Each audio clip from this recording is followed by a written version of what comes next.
Hello friends, hope you are well. I believe some of you may be having a long weekend, so stay safe and enjoy. But on the news cycle, it has been a quiet week, but not without some highlights. So let's see what the tech gods have cooked up for us today. Welcome to the DIT Report, tech and telco news from all around Australia, with some international tidbits that somewhat relate to Australia. Thank you for jumping in. Make sure to like this video if you did and subscribe or join if you'd like to support us. Also, if you're interested in supporting market research around your NBN speeds, then check out the link in the comments below, where by sharing your NBN speeds and statistics, you're awarded with points to convert into things like Bunnings gift cards. Today we have NBN code to add gigabit speeds for copper connections. Sort of. ACMA to open registrations for the media code, and TPG hits a user and speed milestone. And on the international side, we have Microsoft Exchange hacked and Ford does a recall. Let's get started by rolling the intro.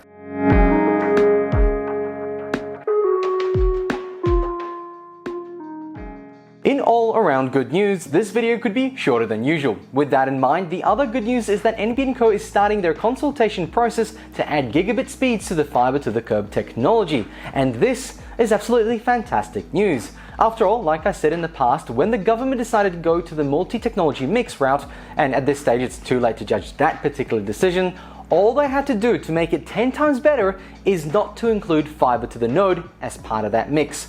Fiber to the curb is a solution that is leaps and bounds better, and this announcement proves it even more.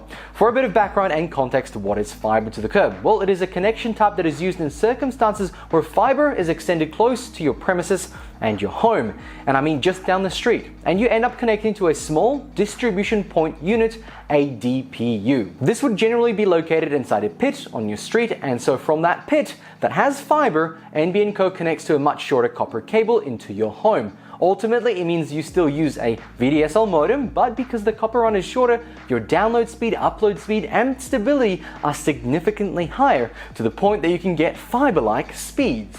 Now, this is very exciting news. One of the things NBN Co might end up doing is upgrading a street to fiber to the curb, and then those who have signed up for significantly higher speeds will get the full in-home fiber upgrade. This idea has been floating around for quite a while. We just don't quite know if it's going to go ahead. Originally, the idea of adding gigabit speeds was mentioned last year, and that it would be looked at seriously in 2021, and so the consultation will take place in March and April this year. There is, however, a slight hiccup, and it's to do with the DPU technology. To get those nice gigabit speeds, the DPUs need to be G.fast capable, and according to a recent Senate estimate, that only covers about 50% of currently installed DPUs. I guess another tick of how NBN Co doesn't work on future-proofing their technology. And so, as a fiber to the curb customer who won the DPU lottery, what speeds could you expect? Well, you could be looking at the Home Superfast plan, which is 250 down and 25 at the minimum potentially, and maybe even the Home Ultrafast, which is around 500 to 1000 down with only 50 up. However, the plan is usually connected at 750 for stability, and that's also still a best case scenario depending on the distance.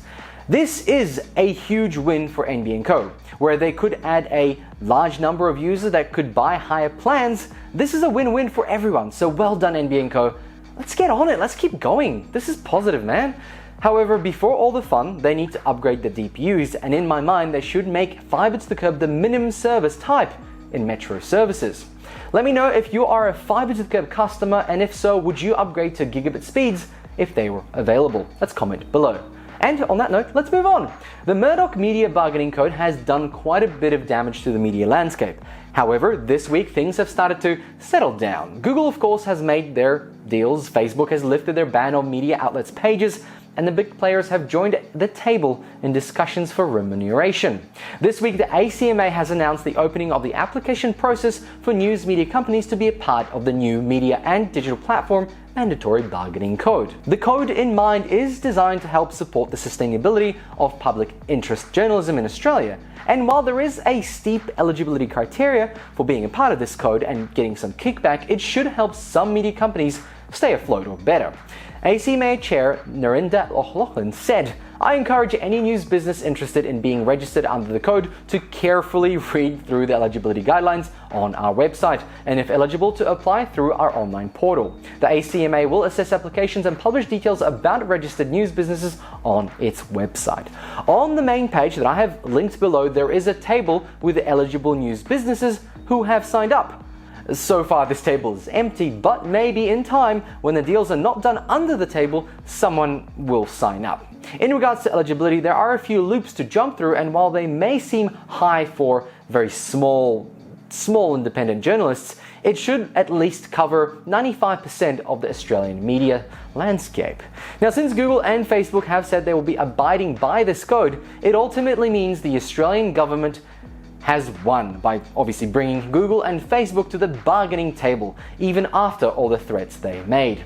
Now, if Google and Facebook ever pulled out of Australia, it would hurt the media landscape significantly. I'm sort of still on the fence on this one. On one side, we have a big tech company being taken down a notch, love it, and on the other side, the propping up of a dying and almost biased news media company led by another millionaire who's going to get more money is a bit concerning. I also expect the Draft Online Safety Act to be the next contentious bill to go through Parliament. It's already been called unworkable by the Communications Alliance, so let's see how that plays out, and let's see how the other codes play out.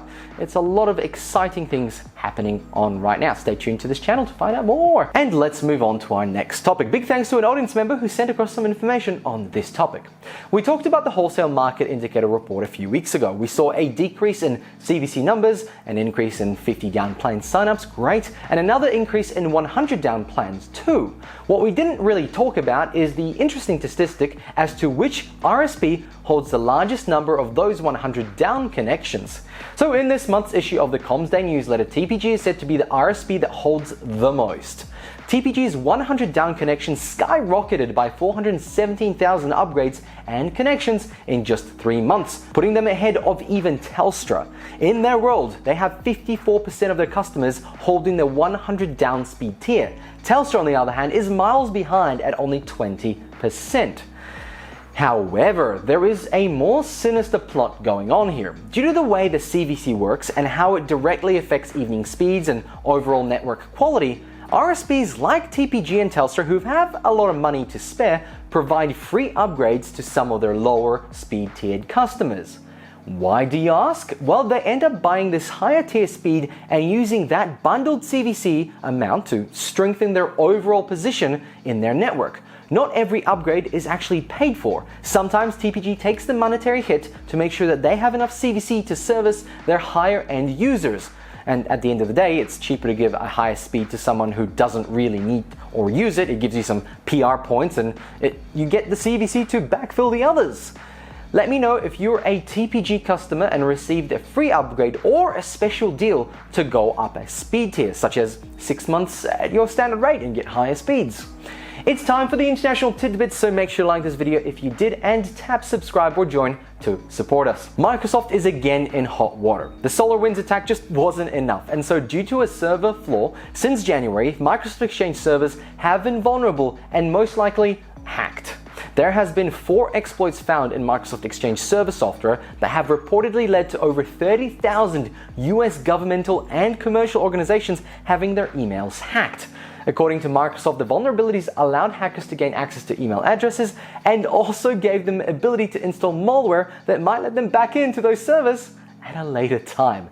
However, the good news is that the exploits were only present on self-hosted servers running Exchange Server 2013, 2016, and 2019. If you're running any of those servers, make sure to check this tweet right here for the file that actually tells you if you've been hacked or not.